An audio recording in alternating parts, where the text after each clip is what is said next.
इस कहानी को अच्छे से सुनने के लिए पिछला भाग ज़रूर देखें। चलिए कहानी शुरू करते हैं।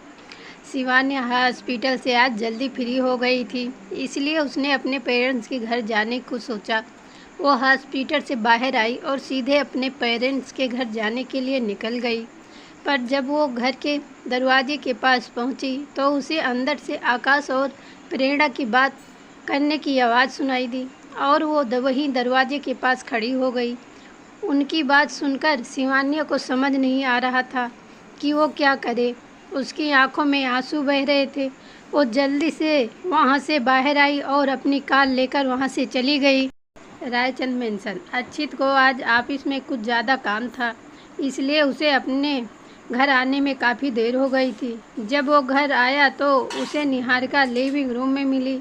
निहारिका ने उससे कहा, अक्षित सीवी को आज आने में लेट होने वाला है क्या?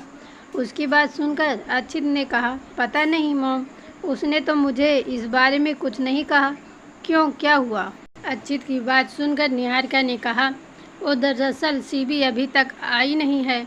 आमतौर पर तो वो इस वक्त तक आ जाती है, पर मुझे लगा कि हो सकता है आज ज़्यादा काम हो और उसे आने में लेट हो जाए और तुझे ये बात बताई हो। उसकी बात सुनकर अक्षित ने ना में सर हिलाते हुए कहा, नहीं मॉम, उसने ऐसा कुछ नहीं कहा। रुकिए, मैं उसे कॉल करता हूँ।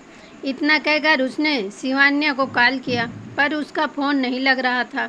निहारिका ने कहा, क्या हुआ, कॉल लगा? अक्षित ने कहा, नहीं, मुझे लगता है कि शायद उसके फ़ोन की बैटरी डेड हो गई होगी। उसकी बात सुनकर निहारिका ने कहा, तो उसके हॉस्पिटल में कॉल कर। अक्षित ने कहा, मॉम, आप क्यों टेंशन ले रही हो? ये पहली बार तो नहीं है कि वो अब तक नहीं आई हो घर। आ जाएगी कुछ देर में। उसकी बात सुनकर निहारिका ने कहा, हाँ, मुझे पता है कि ये उसका पहली बार का नहीं है, पर जब भी वो होने वाली होती है तो वो किसी न किसी को तो बताती ही है। अच्छी, तू एक बार हॉस्पिटल में कॉल कर लेना। जब तक मुझे पता नहीं चल जाता कि वो ठीक है या नहीं, तब तक मुझे चैन नहीं आएगा। उसकी बात सुनकर अक्षित ने कहा, ठीक है, मैं हॉस्पिटल में फ़ोन करता हूँ। इतना कहकर उसने हॉस्पिटल में कॉल किया।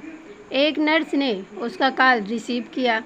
अक्षित ने उससे कहा, हेलो, क्या मेरी डॉक्टर शिवानी से बात हो सकती है?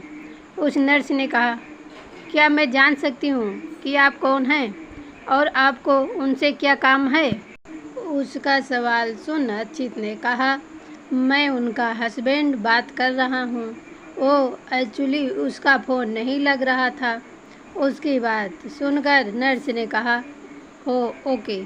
उसने कुछ देर बाद अक्षित से कहा, सर, डॉक्टर शिवानी तो आज हॉस्पिटल से काफ़ी जल्दी चली गई थी। उसकी बात सुनकर अक्षित ने कहा, ओके, थैंक यू। अक्षित ने कॉल कट कर दिया। उसके चेहरे पर थोड़ी टेंशन दिखाई देने लगी। निहारिका ने उससे पूछा, क्या हुआ, क्या कहा उन्होंने? अब तक घर के बाकी लोग भी आ गए थे। अक्षित ने उनसे कहा, उन्होंने कहा कि शिवानी आज हॉस्पिटल से काफ़ी जल्दी फ्री हो गई थी और जल्दी ही निकल गई थी। उसकी बात सुनकर सावित्री ने परेशान होते हुए कहा, अगर वो जल्दी ही निकल गई थी तो अब तक घर क्यों नहीं आई? मुझे तो उसकी चिंता हो रही थी। उनकी बात सुनकर अंश ने कहा, अरे दादी, आप परेशान क्यों हो रही हैं? शायद वो तनु के साथ हो। मैं अभी उसे कॉल करके पूछता हूँ। अंश ने तनु को कॉल किया और कहा, हेलो तनु, सीवी तुम्हारे साथ है क्या? तनु ने कहा, नहीं, वो मेरे साथ तो नहीं है। क्यों, क्या हुआ?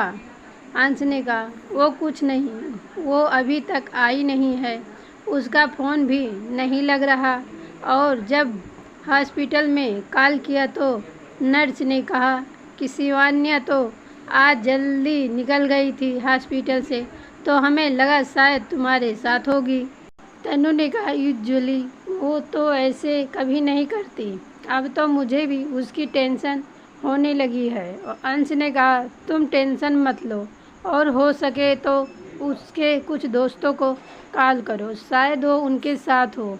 तनु ने कहा, हाँ ठीक है, मैं करती हूँ। इतना कहकर उसने फ़ोन कट कर दिया। अंश ने सबको बताया कि शिवान्या तनु के घर भी नहीं है।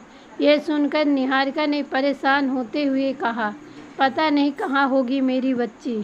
अच्युत ने उन्हें शांत कराते हुए कहा, मोम आप टेंशन मत लीजिए, मैं जाकर उसे ढूंढता हूँ, ठीक है। इतना कहकर वो घर से बाहर आ गया। अंश और बिहान भी उसके पीछे पीछे बाहर आ गए। तीनों शिवान्या को ढूंढने के लिए निकल गए। अच्युत आसपास देख रहा था, पर उसे शिवान्या कहीं नहीं दिख रही थी। अच्युत का दिल जोरों से धड़क रहा था और साथ ही उसे डर भी लग रहा था कि शिवान्या के साथ कुछ बुरा न हो गया हो। और जैसे जैसे टाइम बीत रहा था, उसका डर भी बढ़ने लगा था। उसके दिमाग में सिर्फ बुरे ख्याल आ रहे थे, पर उसने उन सब ख्यालों को साइड किया और फिर से शिवान्या को ढूंढने लगा। उसने पूरे शहर में देख लिया, पर उसे शिवान्या कहीं नहीं मिली। वो अब काफ़ी परेशान होने लगा था। इस बीच उसने कई बार शिवान्या का नंबर भी ट्राई किया, पर कोई फ़ायदा नहीं हुआ। थक हार कर उसने एक ब्रिज के पास कार रोकी। अचानक उसके दिमाग में एक बात आई और उसने आकाश को कॉल किया। आकाश ने उससे पूछा, क्या हुआ बेटा, तुमने इस वक्त कॉल किया, सब ठीक तो है ना? उसकी बात सुनकर अच्युत ने कहा, हाँ वैसे तो सब ठीक ही है। दरअसल मैंने ये पूछने के लिए कॉल किया था कि शिवान्या आपके घर आई है क्या? उसका सवाल सुन आकाश ने कहा, नहीं वो तो यहाँ नहीं आई। क्यों, क्या हुआ? अच्युत ने उन्हें सारी बात बताई। सब कुछ सुनने के बाद आकाश ने कहा, तुम फिक्र मत करो, यहीं कहीं अपने दोस्तों के यहाँ गई होगी, तुम फिक्र मत करो, ठीक है। अच्युत बस हाँ कहा और फ़ोन रख दिया। वो खुद से ही बोला, कहाँ हो तुम अन्या, कहाँ ढूंढूं मैं तुम्हें? वो ये सब सोच ही रहा था कि उतने में उसका फ़ोन बजा। उसने जल्दी से कॉल उठा लिया और सामने वाले आदमी की बात सुनकर उसने एक चैन की सांस ली। तो दोस्तों आज का भाग यहीं ख़त्म होता है। अगला भाग सुनने के लिए हमारा चैनल सब्सक्राइब करें, कमेंट करें और कमेंट में बताएं कहानी कैसी लगी। धन्यवाद।